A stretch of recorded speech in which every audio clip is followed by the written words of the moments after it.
She never saw him coming. 1 second, the alley was empty.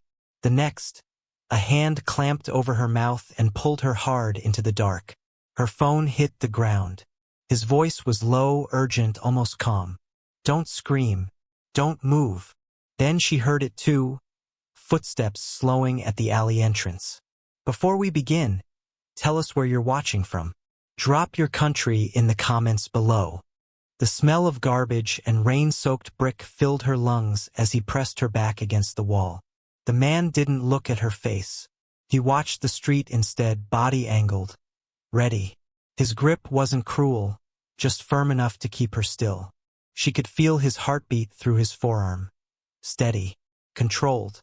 A black sedan rolled past the alley mouth and slowed. Tinted windows, engine idling just a second too long. The man's fingers tightened slightly, a warning without words. She obeyed without knowing why. When the car moved on, he didn't release her right away. He listened, counted. Only when the street noise returned did he step back. "Walk," he said quietly. "Normal pace. Don't look behind you." Her legs shook, but they moved. They walked side by side like strangers who had never met. At the corner, he turned first and disappeared into the crowd. She stood frozen, heart hammering, trying to understand what had just happened. Then her phone buzzed in her hand. A missed call. Another. Then a text from her father's head of security. "Where are you?" That was when fear settled in, not sharp, but heavy. She realized something had changed. Whatever life she thought she was living 5 minutes ago was already gone. She made it 3 blocks before the shaking started. Her heels felt too loud on the pavement, every step announcing her presence. She ducked into a cafe, ordered a coffee she didn't want, and sat where she could see the door. Her reflection in the dark window looked wrong. Pale, eyes too alert, the kind of face people get after accidents. Her name was Claire Hale. People usually said it with a pause, like it meant something on its own. Billionaire's daughter. Heiress. Protected. Watched. But no one had ever dragged her into an alley and told her to be silent. Her phone buzzed again. This time it wasn't security. It was her father.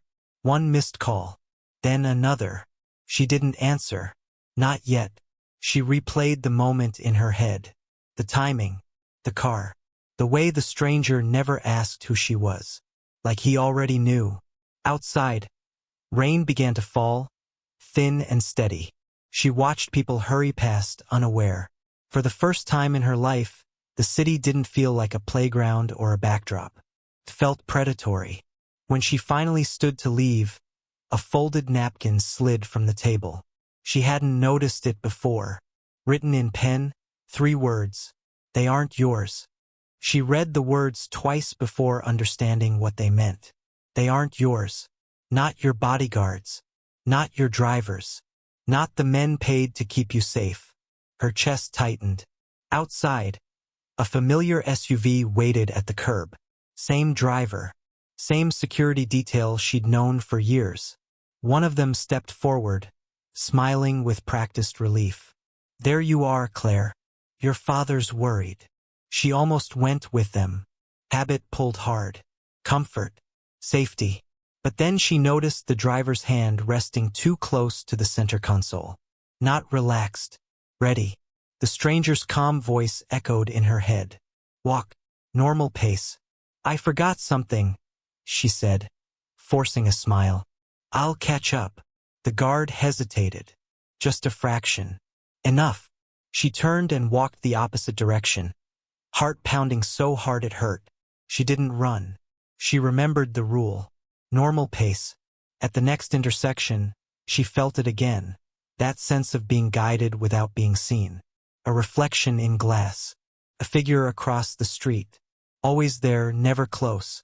When she finally ducked into a crowded bookstore, she spotted him clearly for the first time. The man from the alley stood near the back, pretending to browse. Their eyes met. He gave the smallest nod. Only then did she realize the truth. He wasn't following her. He was making sure they couldn't. He waited until the store thinned out before approaching. No rush. No drama. You shouldn't stay in one place too long, he said, voice low. And you shouldn't trust anyone who already knows where you are. Who are you? She asked. Someone who recognized a pattern, he replied, and didn't like where it ended. They walked together, blending into the evening crowd. He never touched her now, never needed to. She stayed close on her own. My father, she began, is powerful, he finished, which makes you valuable and dangerous. That landed harder than she expected. He stopped near a service entrance behind an office building. You have two choices, he said. Go back to the life you had this morning, or disappear for a while and find out why people are lying to you. She looked at the door, then at the street behind them. Sirens in the distance. Her phone buzzing again, unanswered. Will you protect me? She asked. He shook his head. No. I'll give you space to protect yourself. She swallowed, then nodded.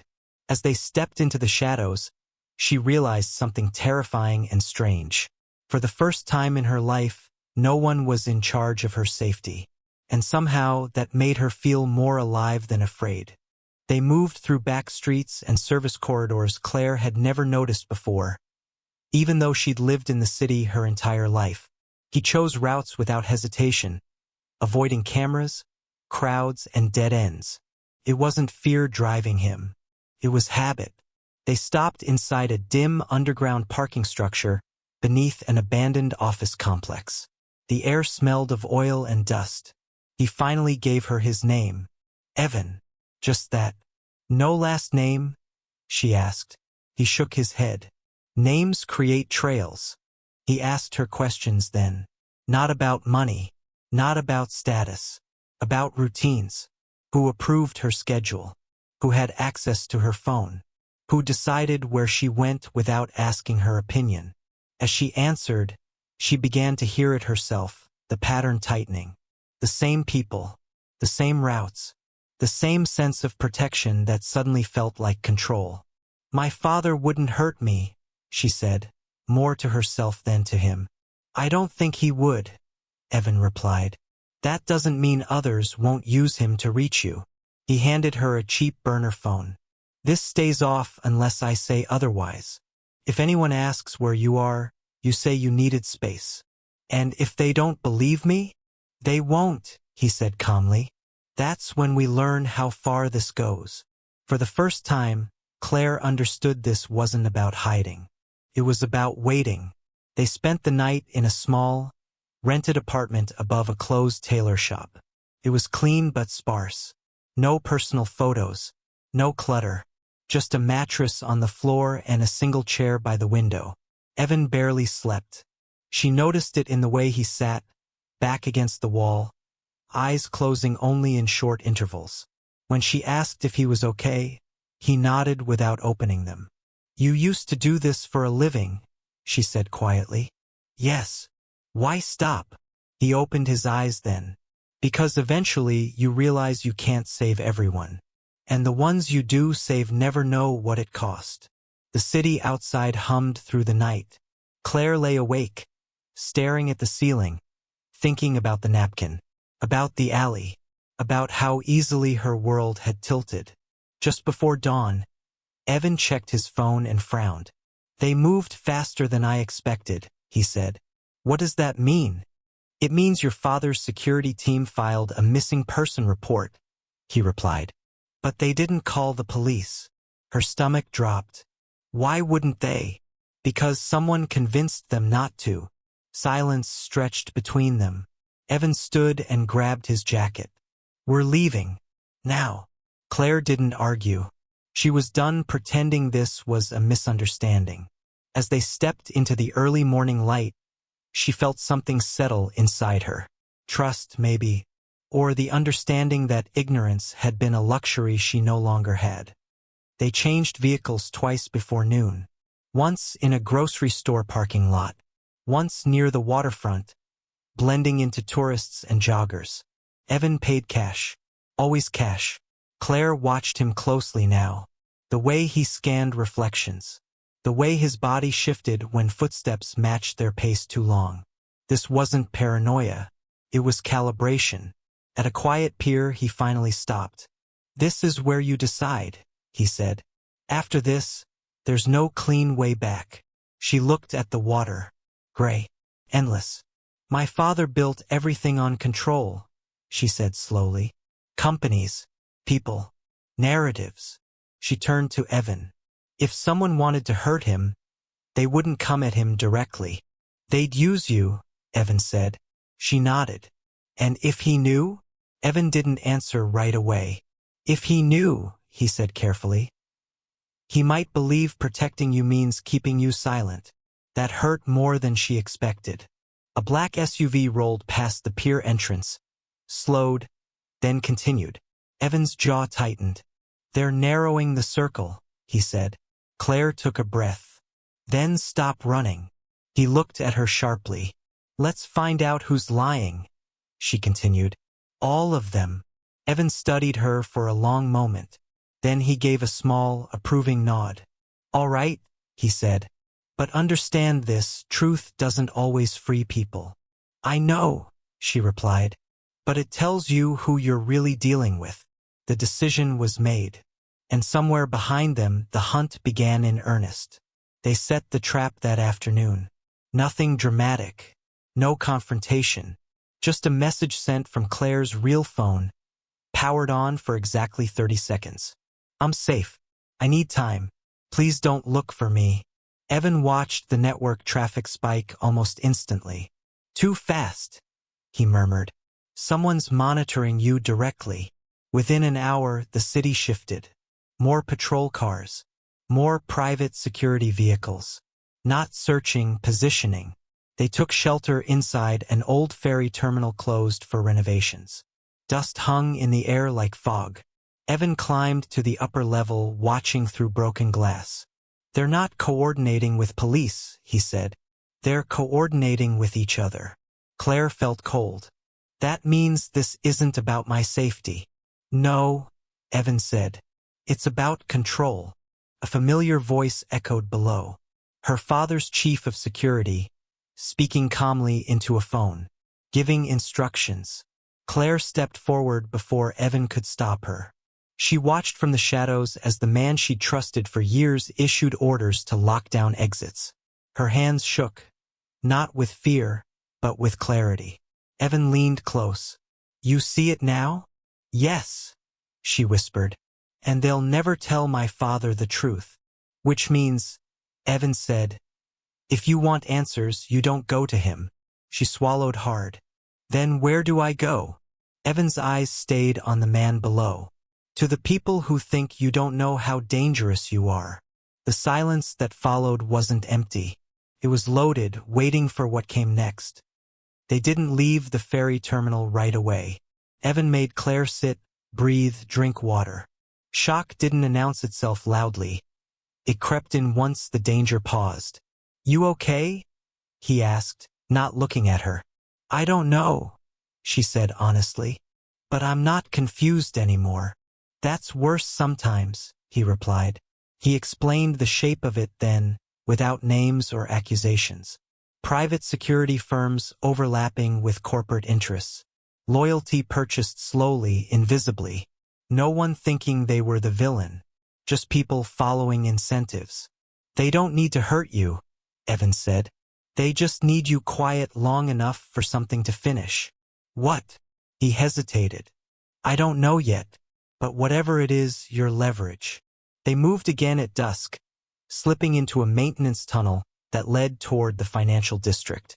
Evan walked ahead, checking corners. Claire followed, absorbing the weight of what she now understood. Her life had been curated, filtered, protected in ways that made resistance unnecessary. Until now, at the tunnel exit, Evan stopped. "From here on, you don't react emotionally," he said. "You observe, you remember, and you don't confront anyone unless I say so." She nodded. "Good," he said, "because once we surface, they'll start pretending nothing's wrong." As they stepped back into the city lights, Claire felt the strangest shift. Fear was still there, but it no longer owned her. They entered a hotel lobby filled with marble and quiet money.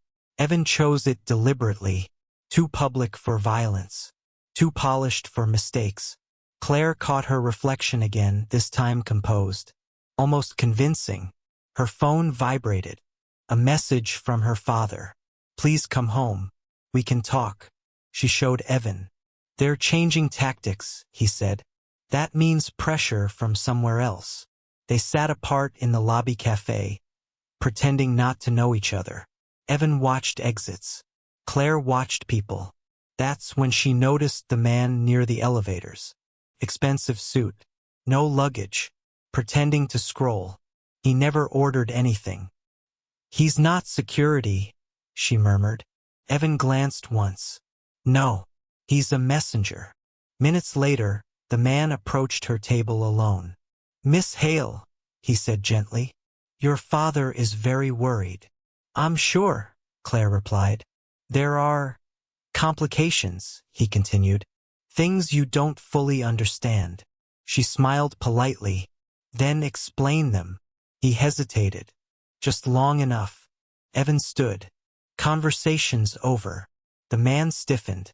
"This doesn't concern you." "It does now," Evan said. Security eyes turned toward them. Evan raised his hands calmly. No threat, just presence. The man backed away. "You're making a mistake," he told Claire. She met his gaze. "No," she said. "I'm finally seeing it." As he retreated, Evan leaned close. "They're scared," he said quietly. That realization settled deep and dangerous. They left separately and regrouped blocks away.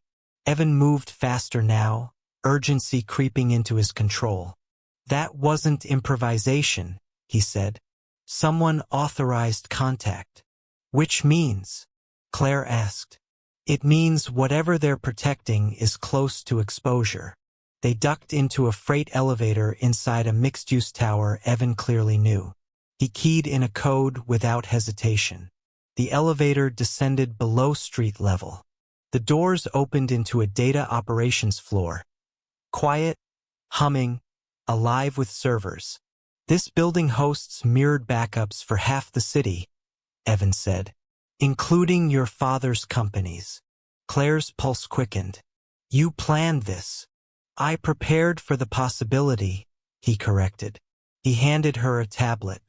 "You're not here to steal. You're here to look." "What am I looking for?" "Anything that explains why you became urgent." She moved through access logs, contracts, encrypted folders. Then she saw it. A shell project buried under 3 subsidiaries. Her name embedded in the authorization chain. "They used me," she whispered. Evan leaned over her shoulder. "As a failsafe," he said. "Or a scapegoat." Her hands steadied. "Then we don't delete it." Evan looked at her. "We copy everything," she said. "And we let them know I know." A long pause.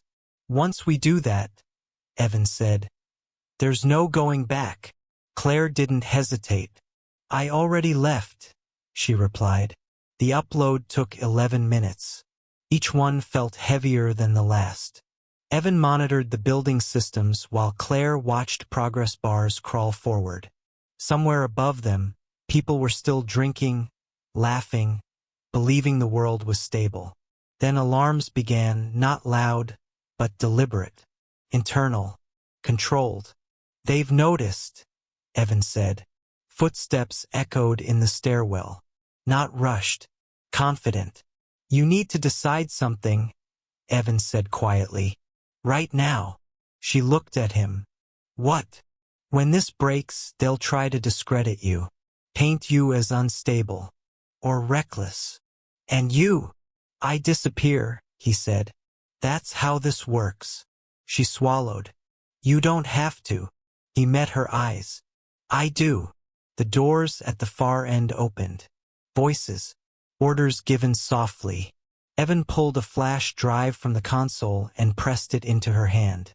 "This goes public if anything happens to you." "And if something happens to you?" she asked. He gave a faint smile. Then it means I waited too long. He moved toward the opposite exit, drawing attention without aggression. A familiar tactic. Claire stood alone as the system finished copying. Complete. She shut it down, pocketed the drive, and stepped into the light. For the first time, she wasn't being protected.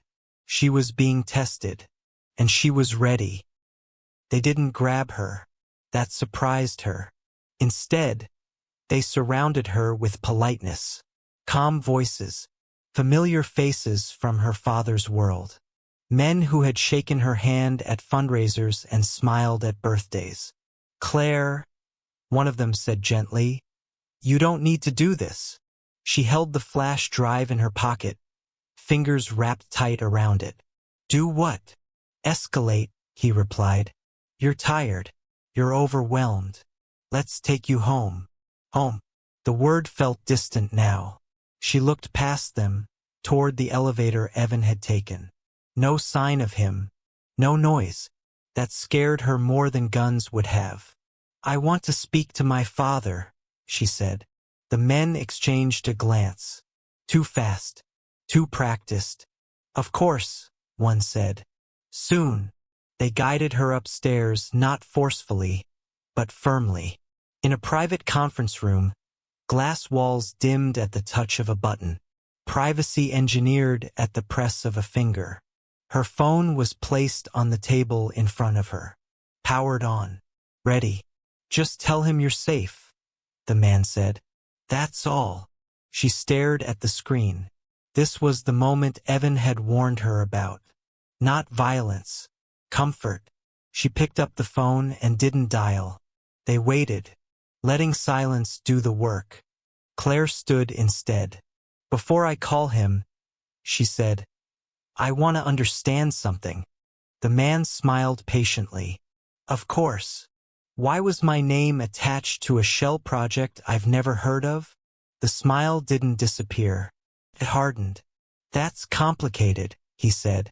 No, Claire replied. It's deliberate.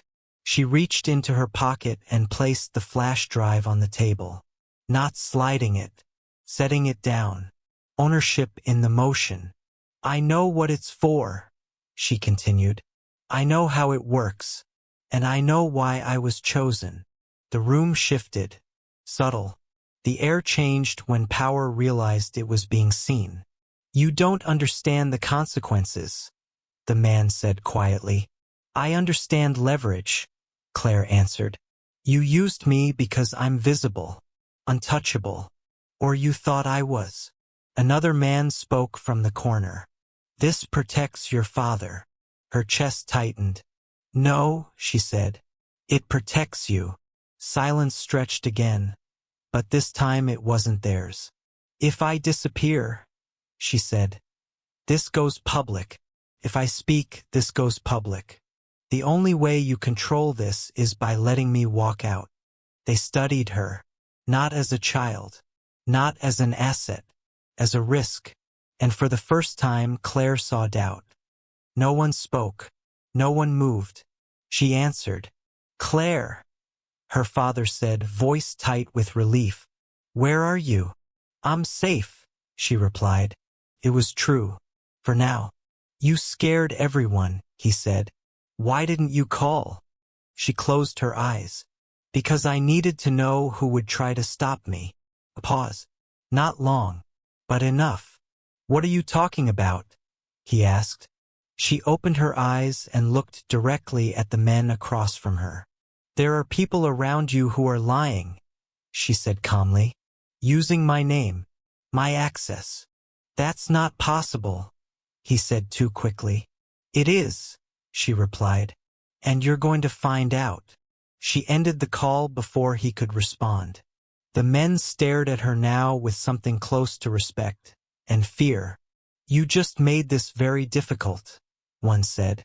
Claire picked up the flash drive. No, she said. I made it honest. She walked to the door. No one stopped her. As she stepped into the hallway, her legs finally trembled. Not from fear. From the weight of choosing truth over comfort. She didn't see Evan again. Not that day. Not the next. The story broke quietly at first. A leak. A question. Then another. Journalists circling without knowing where to land. Internal investigations announced with careful language. Claire stayed visible. Public. Calm. She didn't accuse. She answered questions with precision and restraint. That scared them more than anger ever could. Her father called again. This time he listened. Really listened. The silence on the other end of the line told her everything.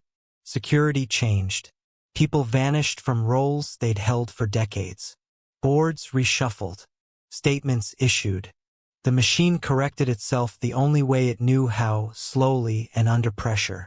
Late one evening, Claire found a note slipped under her apartment door. No signature. Just 4 words written in the same steady hand. You did what mattered. She sat on the floor and let herself breathe for the first time in days.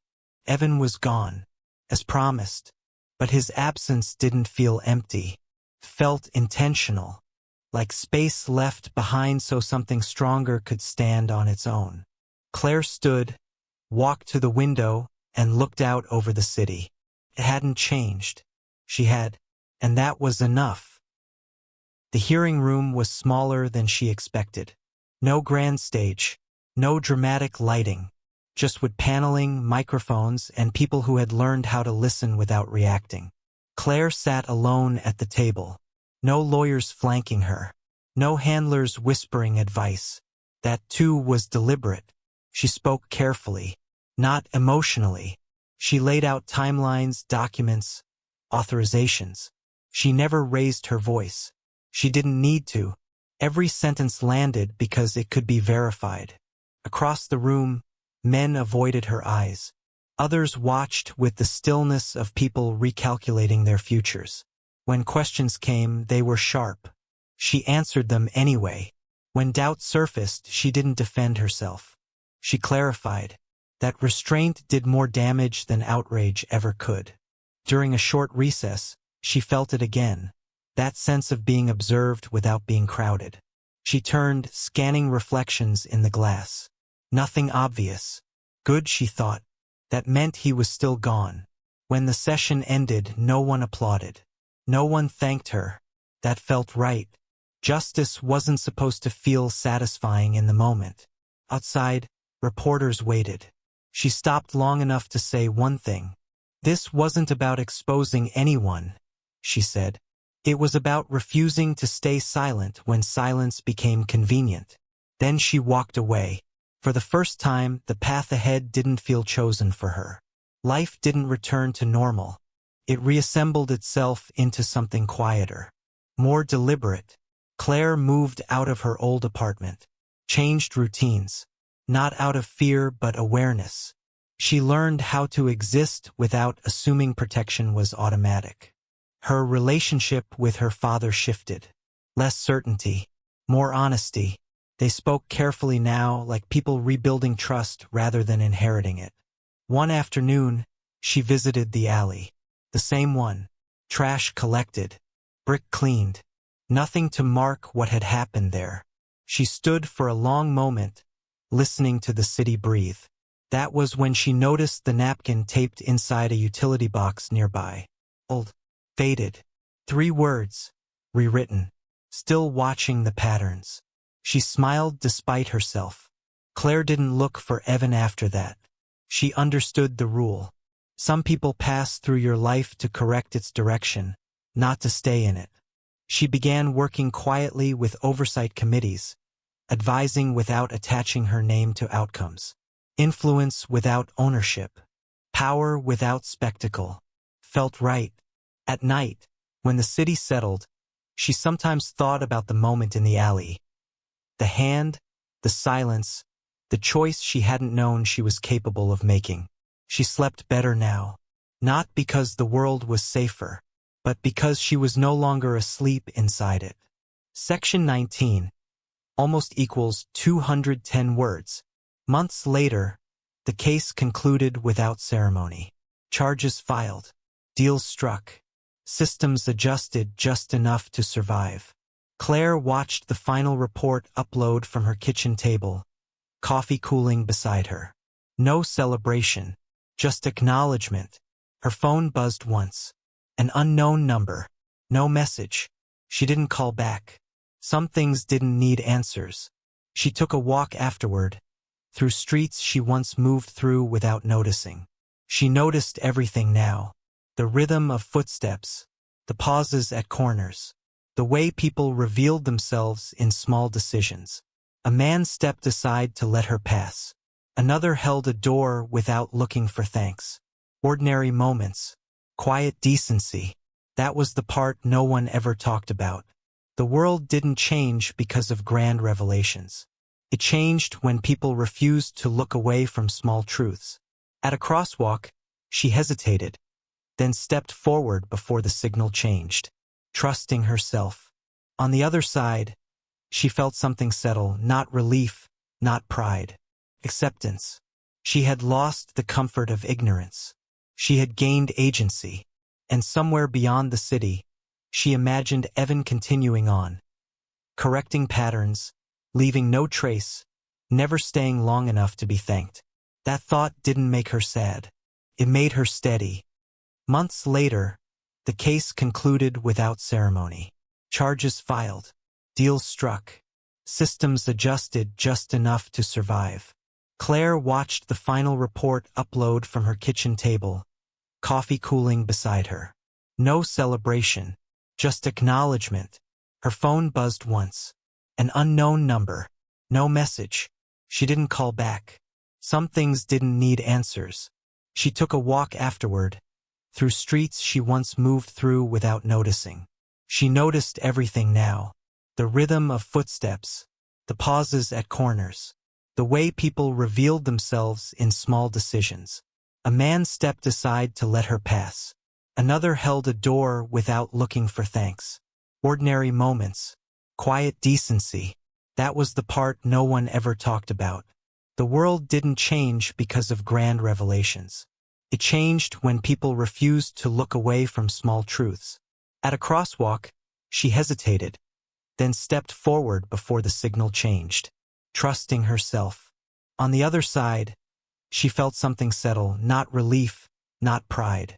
Acceptance. She had lost the comfort of ignorance. She had gained agency. And somewhere beyond the city, she imagined Evan continuing on, correcting patterns, leaving no trace, never staying long enough to be thanked. That thought didn't make her sad. It made her steady. Claire returned to the alley one last time at dusk. Not out of nostalgia. Out of closure. The light fell differently now. Softer. Less threatening.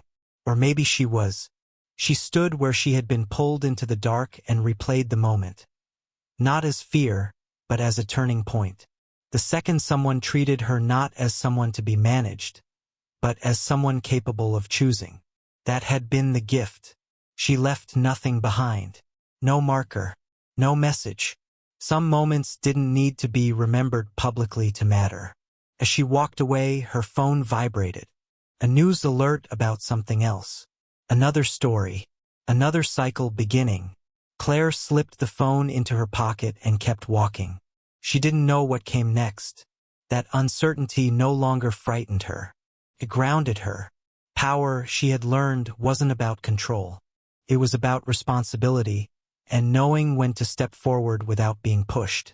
At the end of the block, she paused, took one breath, and smiled faintly. The city moved around her unaware. That was fine. Some truths didn't need witnesses. They only needed someone willing to act when silence was easier. Some stories don't end with applause. They end with clarity. If the story stayed with you, let it stay a little longer. Press the like button, subscribe and bell icon if you want more stories like this. And tell us in the comments what this one meant to you or where you're watching from.